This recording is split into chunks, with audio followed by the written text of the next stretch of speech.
Hello दोस्तों। तो आज के लेक्चर में हम देखेंगे कि जो श्रेणी क्रम संयोजन होता है और समांतर क्रम संयोजन होता है, इनमें अंतर क्या होता है। पिछले लेक्चर में हम इसके पीछे का पोर्शन देखे थे, मतलब समांतर क्रम संयोजन और श्रेणी क्रम संयोजन जो था, हम इनको पूरी तरीके से समझे थे। ठीक है, आज हम समझेंगे कि इनमें अंतर क्या होता है, फिर उसके आगे और टॉपिक कवर करेंगे।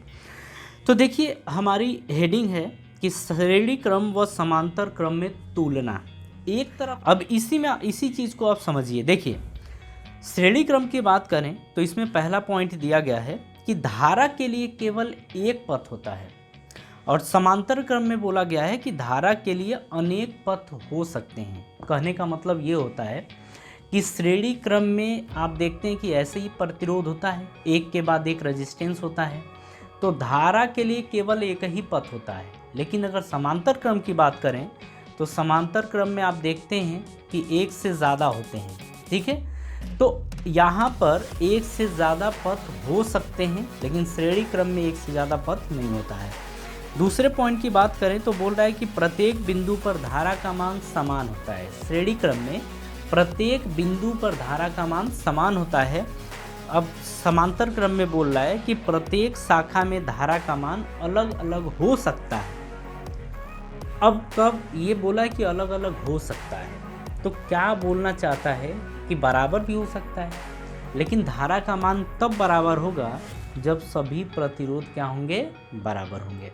ठीक है, तो हम यहाँ पर बोलेंगे ये कि श्रेणी क्रम संयोजन में धारा का मान हर पॉइंट पर बराबर होता है, लेकिन समांतर क्रम संयोजन में बराबर भी हो सकता है और अलग अलग भी हो सकता है। ठीक है, चलिए अब नेक्स्ट पॉइंट की बात करें तो श्रेणी क्रम में देखिए बोल रहा है कि प्रत्येक प्रतिरोध पर विभव का पतन होता है, जबकि समांतर क्रम में देखें प्रत्येक प्रतिरोध पर विभव का पतन समान होता है। ठीक है, यहाँ बोल रहा है कि प्रत्येक, जैसे श्रेणी क्रम में बोलें तो बोल रहा है कि प्रत्येक प्रतिरोध पर विभव का पतन होता है। कहने का मतलब है कि हम श्रेणी क्रम में देखते हैं कि तीन प्रतिरोध जोड़े थे हम, तो एक का V1, दूसरे का V2, तीसरे का V3, ऐसे विभवांतर होता था। तो यानी कि विभवांतर क्या हो गया, अलग अलग। जितने वोल्ट की बैटरी थी उतना तो सबको मिला नहीं, सबको क्या मिला है, अलग अलग विभवांतर मिला है। तो यही बोल रहा है कि प्रत्येक प्रतिरोध पर विभव का पतन होता है। ठीक है, जबकि समांतर क्रम में चलें तो प्रत्येक प्रतिरोध पर विभव का पतन समान होता है। कहने का क्या मतलब है, आप देखते हैं कि जैसे एक प्रतिरोध ये, दूसरा ये, तीसरा ये, तो ये हमारा क्या है, समांतर क्रम है। और समांतर क्रम में आप जानते हैं कि जितने वोल्ट की बैटरी जुड़ी होती है उतना ही वोल्ट सबको मिलता है।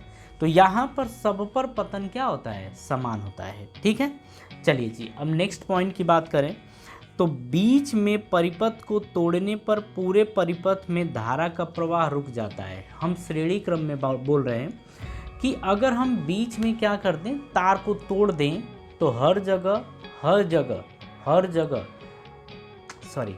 कहने का मतलब ये है कि अगर बीच में से तोड़ दें तो तोड़ने के बाद धारा प्रवाहित होगा ही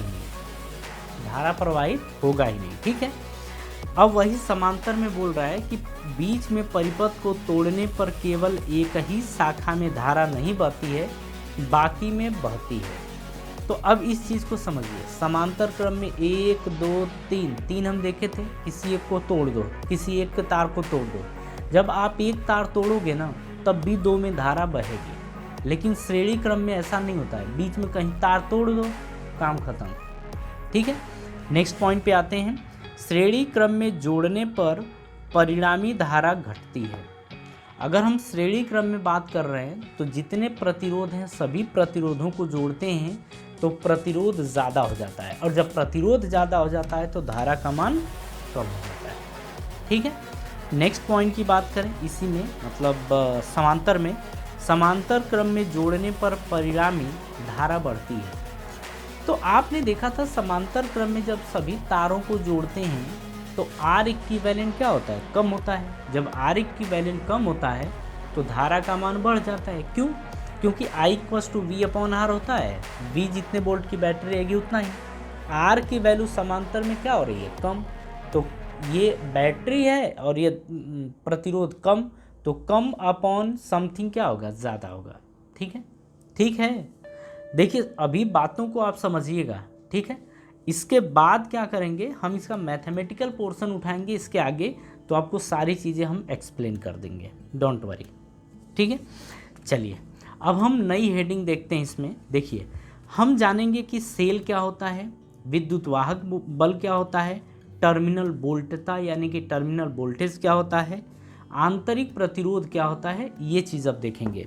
यानी कि cell, electromotive force, terminal voltage and internal resistance, ये सब होते क्या हैं। देखिए हम सबसे पहले बात कर रहे हैं कि विद्युत सेल के बारे में। ठीक है, हम इसमें कहते हैं कि विद्युत सेल वह युक्ति या डिवाइस है जो किसी परिपथ के किन्हीं दो बिंदुओं के मध्य विभवांतर बनाए रखती है, अर्थात परिपथ में धारा के प्रवाह को बनाए रखती है। कहने का मतलब क्या होता है कि जो सेल होता है ना, जब किसी परिपथ में सेल को जोड़ते हैं तो जो तार होता है ना, उसके बीच में जो विभवांतर होता है, उस विभवांतर को मेंटेन करके रखता है। और जब विभवांतर होता है ना, विभवांतर यानी कि विभव का अंतर, जैसे मान लीजिए कि ये तार है, ठीक है, कोई तार है, तार का एक बिंदु ये ले लीजिए तार पे और एक बिंदु ये ले लीजिए, ये आपका प्रतिरोध लगा पड़ा है। तो देखिए अगर इस बिंदु का और इस बिंदु का अगर विभव बराबर हुआ, इसका मतलब इसमें कोई धारा प्रवाहित नहीं होगी। ध्यान से समझिएगा, ये तार है, तार का एक बिंदु ये, दूसरा बिंदु ये, अगर इस बिंदु का विभव और इस बिंदु का विभव अगर आपस में बराबर हो गए तो इसमें धारा प्रवाहित नहीं होगी। लेकिन अगर विभव अलग अलग हुआ, मतलब विभवांतर अगर हुआ, तो यहाँ पर धारा प्रवाहित होगी। मान लीजिए इसका 5 वोल्ट है, इसका 2 वोल्ट है, तो 5 और ये 2 है, तो 5 में से घटाएंगे 2 तो कितना बचेगा, 3। तो हम कहेंगे कि इन दोनों बिंदुओं के बीच का विभवांतर कितना है, 3 वोल्ट, मतलब धारा प्रवाहित होगी।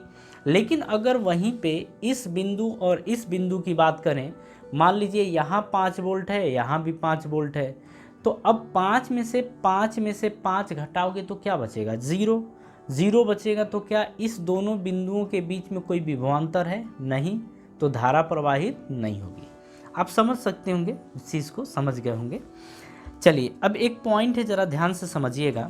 बोल रहा है कि सभी सेलें धारा देते समय रासायनिक ऊर्जा को वैद्युत ऊर्जा में बदलती हैं।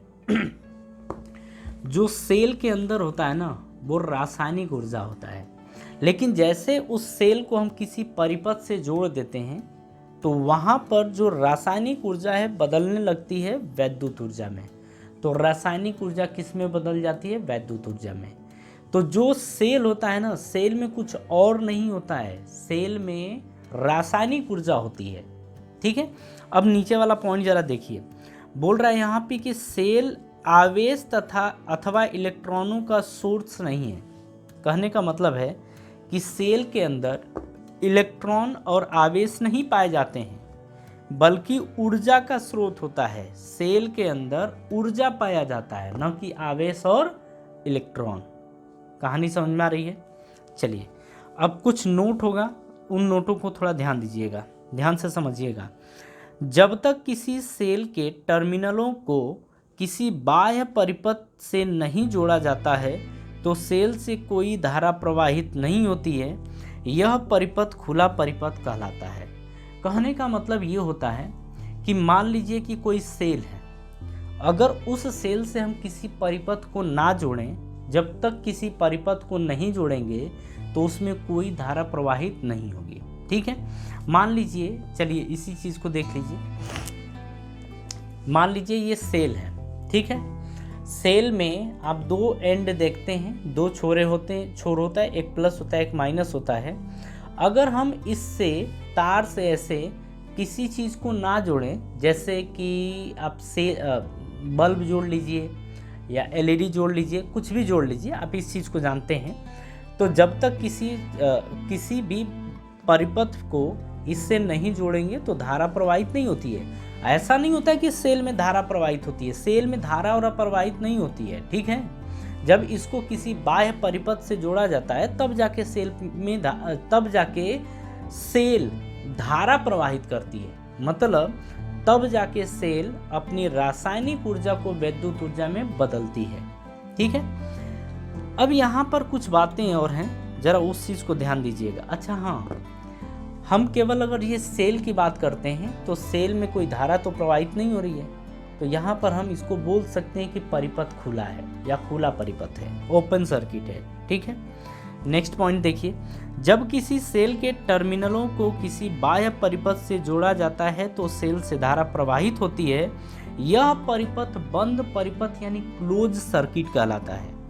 अगर हम इससे मान लीजिए कि किसी बल्ब को जोड़ देते हैं, जब बल्ब को जोड़ेंगे तो हमने कोई बाह्य परिपथ जोड़ा है, और जब बाह्य परिपथ जोड़ेंगे तब जाके धारा प्रवाहित होगी, और धारा प्रवाहित होगी मतलब जो सर्किट बनेगा, जो परिपथ बनेगा, उसे बोलते हैं बंद परिपथ यानी क्लोज सर्किट, ठीक है।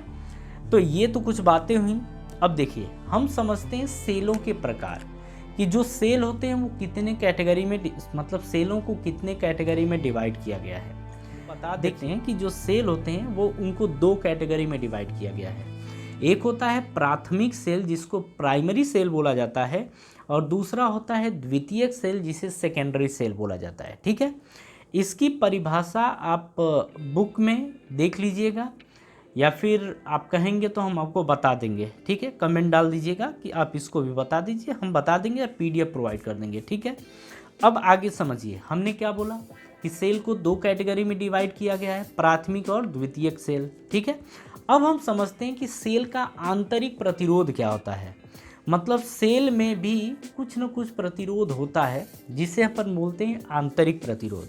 समझिए, सेल का आंतरिक प्रतिरोध यानी कि internal resistance of cell. Cell के अंदर धारा के मार्ग में आने वाली रुकावट या हिंड्रेंस को सेल का आंतरिक प्रतिरोध कहते हैं। सेल के अंदर धारा के प्रवाह में आने वाली जो रुकावट होती है ना, उसी को बोलते हैं सेल का आंतरिक प्रतिरोध। इसका फोटो हम आपको दिखा देंगे, ठीक है। मतलब आपको फोटो दिखेगा, आप देख लीजिए उसमें ये क्या चीज़ है। आगे समझते हैं, इसे R से व्यक्त किया जाता है। जो सेल होता है इसे अपन आंतरिक रेजिस्टेंस जो होता है उसको हम स्मॉल r से प्रदर्शित करते हैं। इसका भी मात्रक ओम ही होता है, ठीक है। चलिए, कुछ पॉइंट और हैं, उनको देखते हैं। किसी नए बने हुए सेल का आंतरिक प्रतिरोध ज़्यादातर कम होता है, पर जैसे जैसे हम ज़्यादा धारा लेते हैं तो इसका मान बढ़ता जाता है। देखिए, बात है कि अगर हम केवल सेल को, जैसे ये सेल था हमारा, अगर हम केवल इसको इसी तरीके से रख दें तो जो इसके अंदर आंतरिक प्रतिरोध होता है ना, वो पता नहीं चलेगा, मतलब वो ख़त्म रहेगा, ये समझिए। लेकिन जैसे जैसे इससे धारा लेते रहेंगे और ज़्यादा धारा लेते जाएंगे, वैसे वैसे इसके अंदर का आंतरिक प्रतिरोध जो होता है ना, वो जागने लगता है, यानी कि हम कहते हैं कि इसका मान बढ़ने लगता है, ठीक है। चलिए, कुछ पॉइंट हैं। अब इसमें देखिए आगे, हम सेल का विद्युत वाहक बल, यानी सेल का विद्युत वाहक बल जिसे हम बोलते हैं इलेक्ट्रोमोटिव फोर्स, जिसको बोला जाता है EMF, इलेक्ट्रोमोटिव फोर्स, सेल का विद्युत वाहक बल, ठीक है। ये होता क्या है? कहते हैं कि इकाई धनावेश को परिपथ में प्रवाहित करने में सेल द्वारा जितना कार्य किया जाता है, समझिए, हमने क्या बोला कि इकाई धनावेश को परिपथ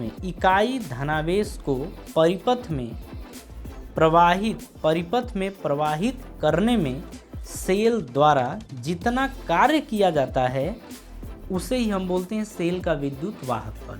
या इसी को दूसरे तरीके से समझिए, अर्थात एकांक आवेश को परिपथ में बहने के लिए सेल द्वारा जितनी ऊर्जा दी जाती है उसे ही सेल का विद्युत वाहक बल कहते हैं। इसे हम कैपिटल E से प्रदर्शित करते हैं, और E बराबर होता है W/Q, इक्वल्स टू W/Q ये होता है। अब इसमें कुछ पॉइंट हैं, उन पॉइंट्स को ज़रा ध्यान से समझिएगा, ठीक है। देखिए, यद्यपि विद्युत वाहक बल को बल कहकर पुकारते हैं, हम विद्युत वाहक बल को बल कहकर केवल पुकारते हैं, ठीक है, लेकिन यह बल नहीं होता है, बल्कि यह ऊर्जा है। यह विद्युत वाहक बल ये बल नहीं है, यह क्या है, ऊर्जा है, जो एकांक आवेश को परिपथ में बहने के लिए सेल द्वारा मिलती है, सेल द्वारा मिलती है, ठीक है, समझ में बात आई। तो देखिए, अपन आज के लेक्चर में इतना ही रखते हैं, और आज की बात करें तो आज हम क्या देखें, केवल और केवल डेफिनेशन देखें। इसका मैथमेटिकल पोर्शन हम आपको बोर्ड पे समझाएंगे, ठीक है। इसके बाद हम कुछ क्वेश्चंस करेंगे, इसके बाद हम जानेंगे कार्य क्या होती है, ऊर्जा क्या होता है, फिर ऊष्मा क्या होती है, ये सारी चीज़ें हम इसके बाद देखेंगे, ठीक है। किलोवाट क्या होता है, तो अपने को इसके बाद मैथमेटिकल पोर्शन देखना है, अब उसे हम देखेंगे नेक्स्ट वीडियो में, ठीक है। लेकिन जितनी भी बातें आपको इसमें बताई गई हैं, आप इसे फील करिए, कोशिश करिए कि आप इसे सीख सकें, समझ सकें, ठीक है। जितना आपको बता दिया जाता है, आप क्लास 10th में जितना आपको बता दिया जाता है उतना ही आप समझिए, लेकिन समझिए, ठीक है। तो चलिए जी, अब मिलते हैं नेक्स्ट लेक्चर में। Thank you.